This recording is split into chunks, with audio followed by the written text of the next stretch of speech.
मत्ती रचित सुसमाचार चैप्टर 13। बीज बोने वाले का दृष्टांत।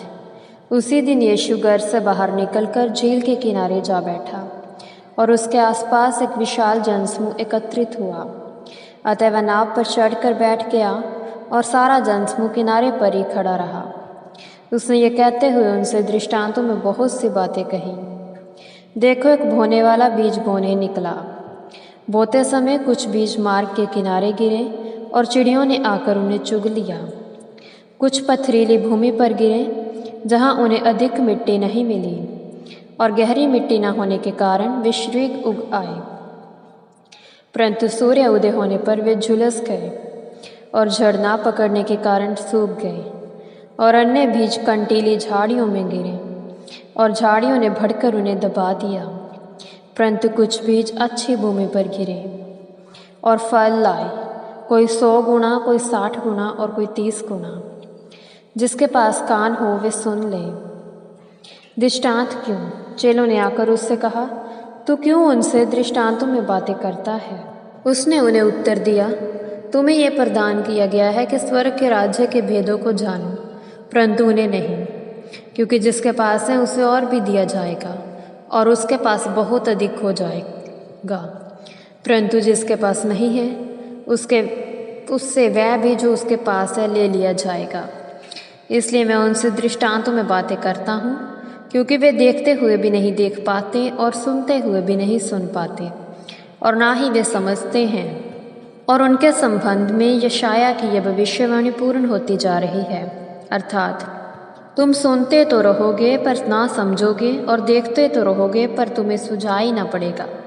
क्योंकि इस जाति का मन मोटा हो गया है और अपने कानों से लोग कठिनाई से सुनते हैं, और उन्होंने अपनी आंखें बंद कर ली हैं। कहीं ऐसा ना हो कि वे अपनी आंखों से देखें और कानों से सुने और मन से समझें और परिवर्तित हो जाएं, और मैं उन्हें चंगा करूं। पर धन्य है तुम्हारी आंखें, क्योंकि वे देखती हैं, और तुम्हारे कान के वे सुनते हैं।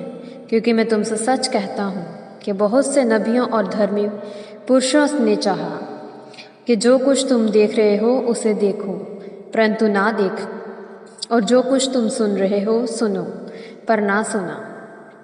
बोने वाले के दृष्टांत का अर्थ। अब बोने वाले का दृष्टांत सुनो। जब कोई व्यक्ति राज्य का वचन सुनता है और उसे नहीं समझता, तो वह दुष्ट आकर जो कुछ उसके हृदय में बोया गया था छीन ले जाता है। ये मार्ग के किनारे की वह भूमि है जिस पर बीज बोया गया था, और पथरीली भूमि जिस पर बीज बोया गया था वह मनुष्य है जो वचन सुनता है और तुरंत आनंदपूर्वक ग्रहण करता है, फिर भी अपने आप में गहरी जड़ नहीं रखता, परंतु थोड़े समय का है। और जब वचन के कारण क्लेश या सताव आता है तो वह तुरंत ठोकर खाता है। और कंटीली झाड़ी में बोया गया वह मनुष्य है जो वचन सुनता है और संसार की चिंता और धन का धोखा वचन को दबा देता है, और वह निष्फल हो जाता है। अच्छी भूमि में बोया गया वह मनुष्य है जो वचन को सुनकर और समझकर वास्तव में फल लाता है, कोई 100 गुना, कोई 60 गुना और कोई 30 गुना। जंगली बीज का दृष्टांत। उसने एक और दृष्टांत कहा, स्वर्ग के राज्य की तुलना उस मनुष्य से की जा सकती है जिसने अपने खेत में अच्छा बीज बोया, परंतु जब लोग सो रहे थे तब उसका शत्रु आया और गेहूं के बीज जंगली बीज बोकर चला गया। पर जब गेहूं में अंकुर निकले और फिर बालें आई तो जंगली घास भी दिखाई दी। तब दासों ने आकर स्वामी से कहा, हे स्वामी, क्या तूने अपनी भूमि में अच्छा बीज बोया नहीं था? फिर उसमें जंगली घास कहाँ से आई? और उसने उनसे कहा, यह किसी शत्रु का काम है। दासों ने उनसे कहा, क्या तू चाहता है कि हम जाकर उसे बटोर लें? परंतु उसने कहा, नहीं, ऐसा ना हो कि जंगली घास बटोरते समय कहीं तुम उसके साथ गेहूं भी उखाड़ दो। कटनी तक दोनों को एक साथ बढ़ने दो, और कटनी के समय मैं काटने वालों से कहूँगा, पहले जंगली घास बटोर कर जलाने के लिए उसके गड्ढे बांध लो, परंतु गेहूं को मेरे खलियान में एकत्रित करो। राई के बीज और खमीर का दृष्टांत। उसने एक और दृष्टांत देकर उनसे कहा, स्वर्ग का राज्य राई के दाने के समान है, जिसे एक मनुष्य ने लेकर अपने खेत में बो दिया।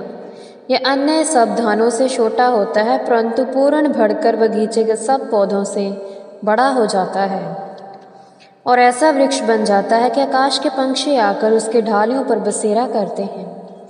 उसने एक और दृष्टांत उनसे कहा, स्वर्ग का राज्य खमीर के समान है, जिसे एक स्त्री ने 3 पसेरी आटे में मिला दिया जब तक कि यह पूर्ण खमीर न बन गया।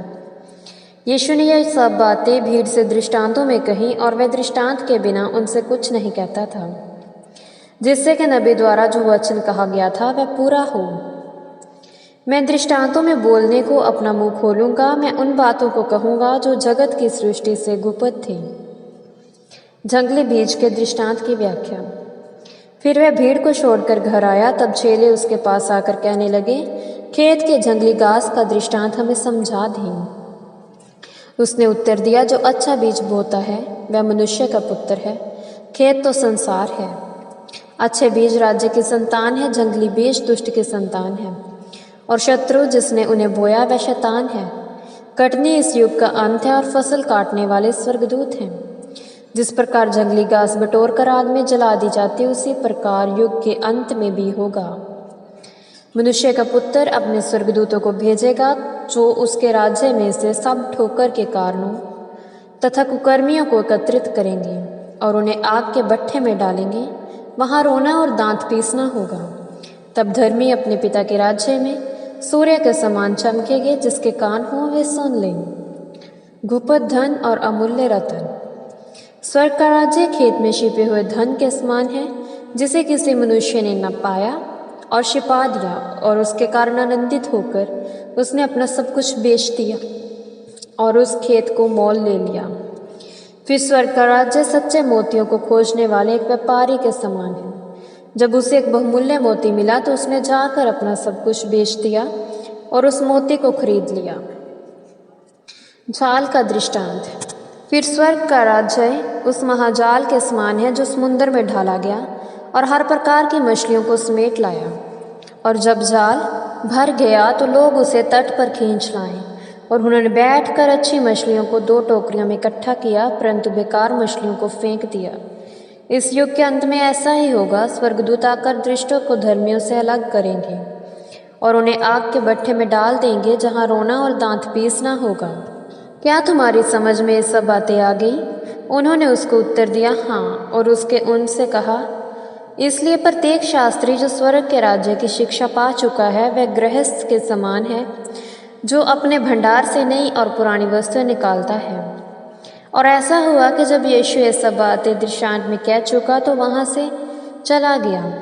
वह अपने नगर में आकर लोगों को उनकी आराधनालयों में उपदेश देने लगा, और वे चकित होकर कहने लगे, इस मनुष्य को ऐसा ज्ञान और ऐसी आश्चर्यजनक सामर्थ्य कहाँ से प्राप्त हुई?